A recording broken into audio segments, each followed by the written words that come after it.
In this video, I did an impromptu interview with a new agent of mine named Jess, who just closed her first final expense policy. And the reason that I'm releasing this out to you, because it was a great story about overcoming initial resistance and getting into the first presentation and actually experiencing success making her first sale. So I think if you're a newer agent and you're kind of wondering what it's like to run that first appointment and to get some tips for success on how to make a sale on your first final expense sales calls, and I think this video is going to be very useful for you. So just sit back, take a listen, and I hope you enjoy. Congratulations, Jess. She's on the line here. Got a sale, her first sale yesterday. Jess, you want to talk about that? I mean, I know it's putting you on the spot, but I'm curious. If you want to, you're welcome to. Hi. Good morning. Hey, how you doing? Good. What would you like to hear? Oh, just kind of how your first sale goes, just kind of, there's some people on here who haven't made any sales, or maybe they've started and they're getting started and kind of struggling. Okay. Just kind of interested to hear your kind of thoughts on how it went. Okay. If you want to hear specifics, then for sure target questions, and I'm happy to answer those. I think the most important thing that is in my mind is I was having a real hard time getting in the door. And yesterday was my first presentation, and I closed it. And I think that says a lot about David's training. I've been on these training calls for a bit of time, and it's a little embarrassing to me that it was so hard for me to get in the door. But I think that for me, it was a confidence factor of what was I going to do once I got inside. Mm-hmm. And so I think I kept myself outside the door, like in my head, because I wasn't convinced myself that I could get through the presentation. And I turned a corner yesterday before I went into the appointment, where I knew in my mind I was ready. When I went to that door, it wasn't about knocking on the door. It was about, I'm going to the door to get inside, to present this information that will give this person the opportunity to get the coverage that they need. Right. So I got in and I made the sale, and it was following the script. Following the script got me through that sale from beginning to end. Great. I'm curious. So this is an age lead too, right? Yeah. What was that experience like working the age lead in this particular sense? Do you think that it was, did the client know had been a long time, or? Okay. So yeah. I got to the house, and I remember what Jordan has said about saying something nice on the outside. This was the prettiest house. It was painted a very light color, kind of, I thought it was purplish. The man thought it was blue. It had white trim, and he had a little white table with 2 white chairs, and it was really cute. And so I said, for me, I can't just fluff somebody. I can't just flatter somebody. So I had to really be convinced that what I was going to say would be genuine, because I would know for myself that I was feeling it and they would feel it too. And otherwise I couldn't say it. Yeah. So I commented on the paint and the table and chairs. And I was able to even get through the fact that we disagreed on the color of it, but he was okay with that. But I should say there was a sign that said beware of dog. And I had already been to a situation where there was a gate. It was locked. There was a big beware of dog sign. And I was so upset. I'm like, you know what? I've already been in this situation before. I've got to find my way. And so I saw a window, and as funny as it sounds, I knew I wasn't going to jump the fence. I knew I didn't have any doggy treats. And I went over to that window, and it was like a screen, and it was cracked at the corner, and the screen was rolled up and it was open. And I said, "Hey, Harold, it's Jessica." And he heard me, and he said, "Okay, I'm coming." And so he went to the side door, and he sticks his head out, and he looks at me, and he decides that I must have been okay. So he says, "Give me a second." And he's standing there in his flannel pajamas, and he goes back inside, and I'm thinking he's going to change clothes. He got a mask. And then he comes out, and he opens the door without a word. Doesn't ask me who I am or what I'm doing there. Opens the door, leads me inside. I was like, I'm not saying anything. Don't ruin it. Right. And then he sits down in his recliner chair, and his cat Lucky, and I took that as a wonderful sign, is sitting in his other chair. And I thought, well, I have no choice but to lead him to the table, which doesn't exist. And I was like, okay, what am I going to do? So I made friends with Lucky. And then I decided I couldn't remove Lucky from the chair because that was like, he was king of the roost. Right. So I said, let's go sit over here. And it was a small, tiny card table where my computer wouldn't even fit or my notebooks or anything. And he had stuff all over the table. And he said, okay. And he literally got up, cleared the table. I put my stuff in my lap, and then I just let him talk while he was, going. And we built rapport that way. Wow. That's a great story. So a couple of things. First of all, where was the big hungry dog at? Just died. Really? Yeah. Oh, man. So but it was a big German Shepherd that was his attack dog. So I was real glad he wasn't there. Yeah, right. Exactly. That's funny. The beware of dog sign is not for insurance agents. It's for the bad guys. We're not, thankfully, in that category. It is surprising, those.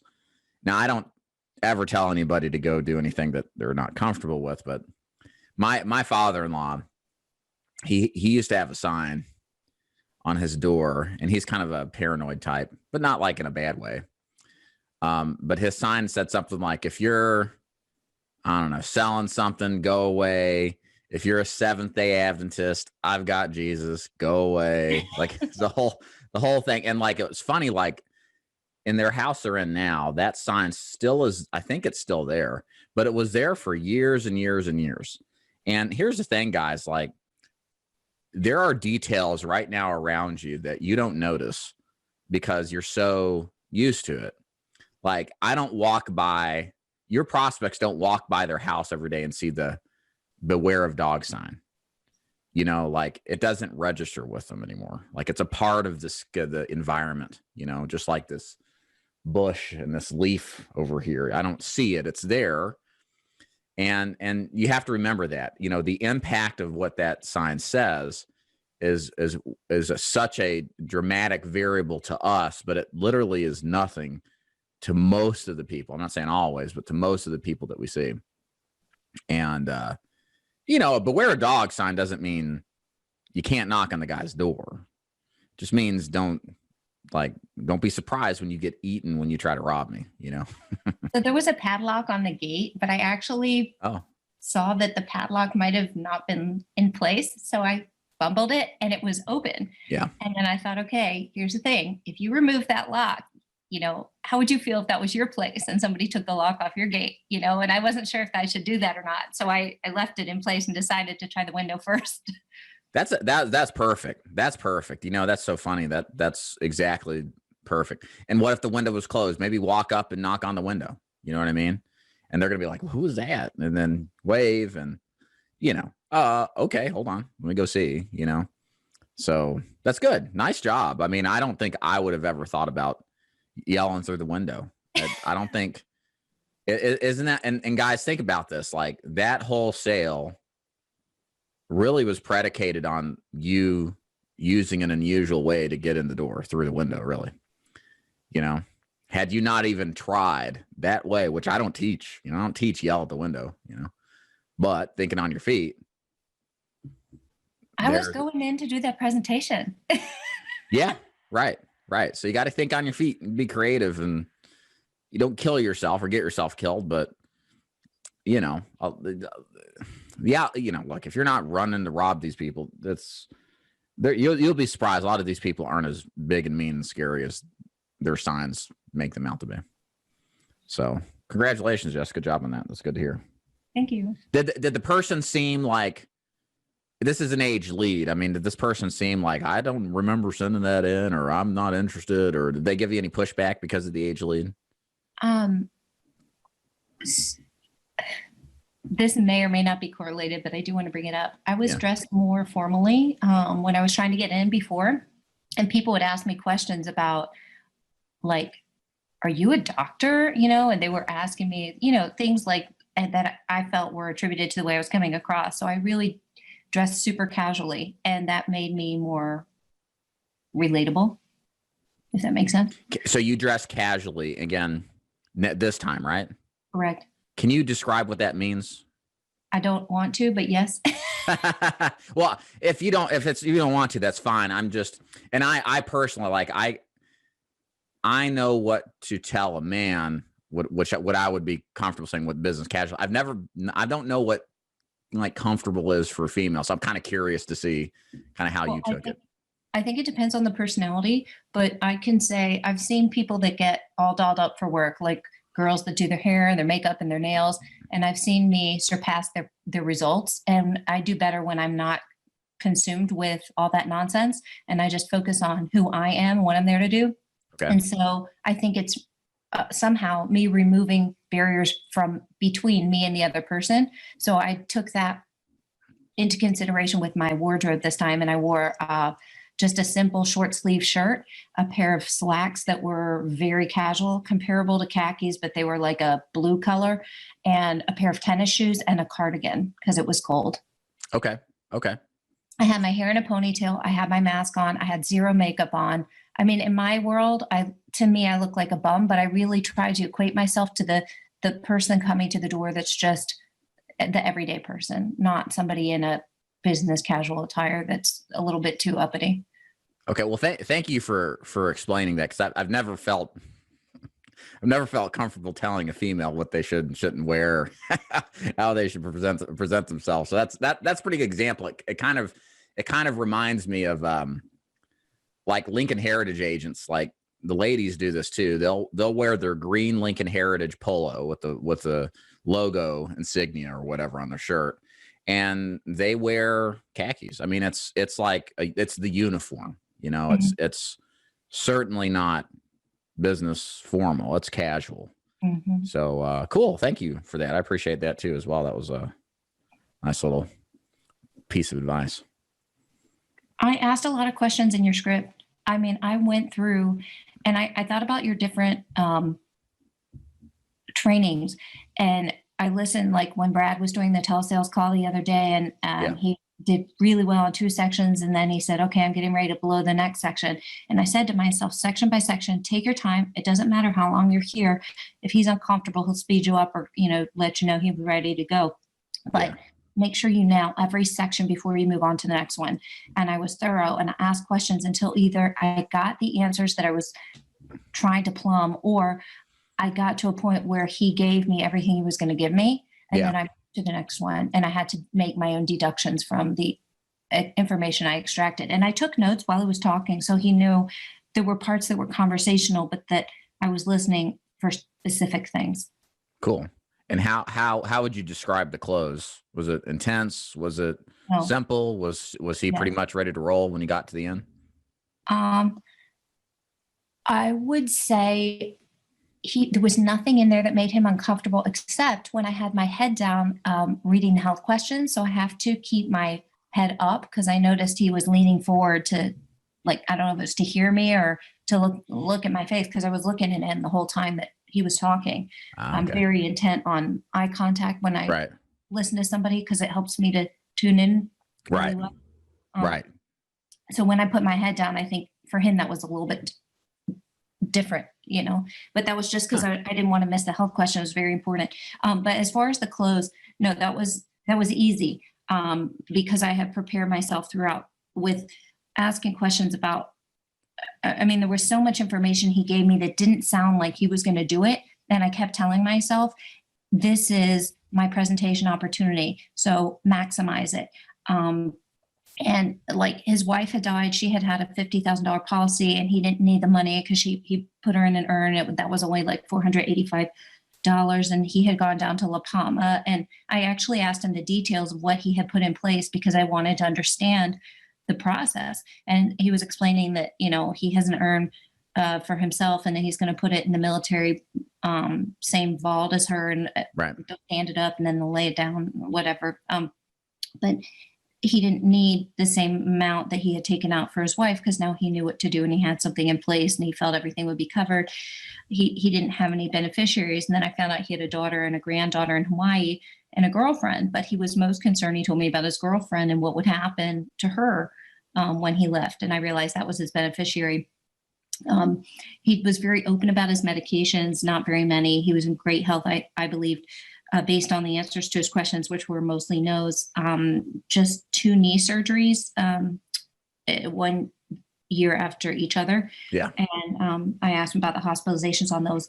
He had indicated that he originally had been looking for $20,000 in coverage. And I was like working on that number. But when I did the budget script, he was very uncomfortable with the 150 to 200. And I told myself, you do this script just like you learned it and just watch how it unfolds. So we did 125 to 150, 100 to 125. And then he, at 100, he was still kind of giving me the, oh, I'll have to talk to my girlfriend. And I stopped there because I was like, he had already mentioned 20K. And so I'm not going below 100 at this point. I will work that out when we get there. And then he, when I asked about the Direct Express, I reiterated a couple of times about Direct Express. He goes, no, I use a savings or debit account. And when I got to the point of needing his account information, he pulled out his credit union card and said, this is my savings. This is where my Social Security goes into. And this is where I can give you this card. But we had to call the number on the back to get the routing number and the account number. And then when I got to the point of presenting 3 options, I chose 8,000, 10,000, and 12,000 because I thought those were modest amounts. But I took it as, after hearing you, I think you have used those numbers in the past, and then hearing you say that you had offered less coverage, and I took that to mean a bird in the hand is worth 2 in the bush. I wasn't there to be greedy. I wasn't there to try to give him maximum coverage. I was there to figure out what he needed, what he wanted, and what he could afford. And so with the 8, 10, and 12, it presented me options at $60, $74, and $89. And he chose the middle one of $74.81 with the $10,000 coverage amount. Yes, it was only half of the 20K, but he said to me, somebody came by, offered me a Colonial Penn $5,000 coverage for $120. And I said, this is going to give you twice that coverage for just a portion of the amount. And I told him the Colonial Penn story in advance of that. And I made reference back to the Colonial Penn example that I told him. And so he was real happy with that option.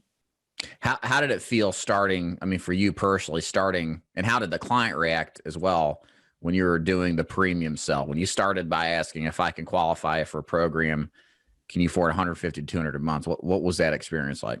Honestly, nothing about this presentation with this particular person was uncomfortable at all. He was so talkative, communicative, straightforward. He told stories. I didn't lose in my mind the intention why I was there, but I allowed him to speak the stories that he was sharing with me. And as that happened, I never felt loss of control. I just felt more understanding of why I was there and what he was, even though some of his stories were a bit tangential, he always revealed more information that was helpful to me in the process as well. Does that make sense? Absolutely. Yeah. No, I mean, you did it right. So that's good. So it was pretty, it sounds, I mean, it's funny. It sounds easy, but it's not, and it was a lot to juggle for me. Right. I felt detail wise, my heart was pounding in my chest. I couldn't believe I was getting as far as I was getting. I told myself, I've got enough skills, maturity, and training to handle this moment and just keep going. Whatever stage I was at, keep going. Don't stop. Don't look back. Don't question anything. I knew the process. I knew I was there. I had enough confidence in that moment that I was on track. But for sure, I don't know if nerve-wracking is the right word, probably is. I just kept going, and I knew the forward momentum was what was going to get me to whatever end I was going to get to, however outcome it came. But it wasn't going to be because I dropped the ball or because I didn't do something that I knew better not to do. Right. How do you feel like the mock presentations helped you prepare? Oh yeah. Yeah. And that you feel like they're useful in getting you prepared for the real thing? Well, for sure. I didn't have anybody to present to. So I've been working with index cards And it's been a very slow process for me, and I still need work. I am not where I want to be with my presentation, but I want to understand the content of the things that I'm talking about. I want to understand the flow. I want to have all the examples. I want to know that script like it's my best friend, because that's the whole framework for what I'm doing in that house. Great. Yeah. And of course, the reason I ask about the mock presentation is to get some of you participants right now who are quiet to participate in the mock presentation, because I think personally it helps a ton and contributes. Go ahead. Sorry. Anybody that heard me like shaking my way, in my voice, shaking through my first presentation, probably heard the big difference between the first one and then maybe the last time that I went. Right. Yeah. It just gets better. That's the nice thing right now. As a new agent, you get all the mistakes out. You practice on during the mock presentations, make some refinements there, and then going and doing your first live ones with real life prospects. In this case, with age leads. Not everybody does age leads. It's good. It's great. Tell me one last question for you, Jess. Ending this sales call with this prospect, what do you think you could improve? Is there anything that you identified that maybe you want to try to refine? Sure. Shorter. I was there a long time. Yeah, that's normal. For me, the only thing that was uncomfortable for me was, and I will say like discomfort wise, was I wanted to feel reassured by that person that, and this is not a lot of people's personality probably, but I wanted to feel they appreciated what I was there to do. They knew that I was there to help them. They valued the service I was providing and that they were 1,000% on board. And so for me, the uncomfortable thing is when they give the smoke screens, and I had to move through those. And so I don't want to bulldoze them because I'm a salesperson. I don't want to take advantage of a moment where I know the difference. Does that make sense? Sure. Right. Okay. So when we get to the point where he threw up his last, when we got to the part about, let me see. So everything, closing, handling, yeah. I mean, it was really just the very end of the script, but in terms of like where we're at in the process, I'm going through that. He wants rates. He's asking me numbers. He wants to know if there's going to be a 1-year wait or something. And I said, well, I definitely have to get you qualified. I can't speak too soon. I said, you certainly look really healthy based on what I've seen so far. Let me go ahead. And he was kind of directing me in my mind to get out my computer and start pulling up stuff. Sure. And so when I narrowed some things down, he got a telephone call, and I was so thankful, and I was praying, and I was like, stay on the line. Cause then I realized I had work to do, and I texted right. you, some of his medical stuff, and I was trying to look for direction and find the quoter and get it all together. I knew I was in a good spot with the savings account or the checking account, but when he told me about his girlfriend, I got to check in with my girlfriend, and then I was filling things out, and he said, we're not doing this today, right? And I said, well, right now what I'm doing is I'm looking to see what I can get you qualified for. So I want to make sure I can give you the information that you're asking me. So that right. that was the first thing. But then as we were getting through that, then I transitioned to reading the information, letting him know that we were trying to get him qualified. When we got his bank on the line, he gave me the routing number. He gave me the card number. He gave me a social security number. And then I made sure to show him the application. Of course, he did all the signatures. So he knew, and I have this, I have a couple things that I prepared for him in terms of like the policy. Like I read to him about like, this is your policy. And I had prepared a thing that I could leave him behind. Instead of a brochure by a company, I wrote my own thing where I could just print out policy number, premium, data premium, like all the wrap up things. And it was colon, colon, colon, colon. So I could just list everything. So he could see it. And there was absolutely no question about every step that we took and where we got to. And he said to me, do you think that I'm going to be okay before this first payment comes out? Right. He said, because it's not until next month. And I said, yes. And he said, I don't have to wait. It's first day coverage. I was like, yes. That's great.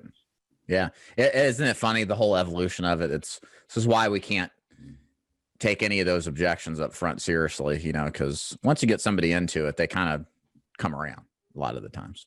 But that was a big hurdle in my mind. Like I had to trust how you say, even when you're at the door, it's just going to take, a few minutes. My job is to go over this information. You're kind of bypassing what they're saying because they're smoke screening you and you just know you need to get in the door. I had to get past that. I just need to talk to my girlfriend thing, because she was not his lifelong wife. She was just somebody temporarily in the picture. And she didn't live in the house,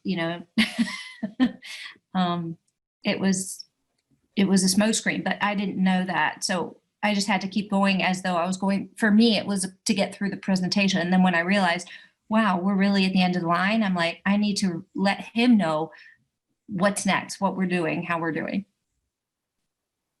Wonderful. That transition was to me like uncomfortable. Right. Well, Jess, I appreciate you kind of giving us some insight to your first presentation. Sound like it went really well. Congratulations.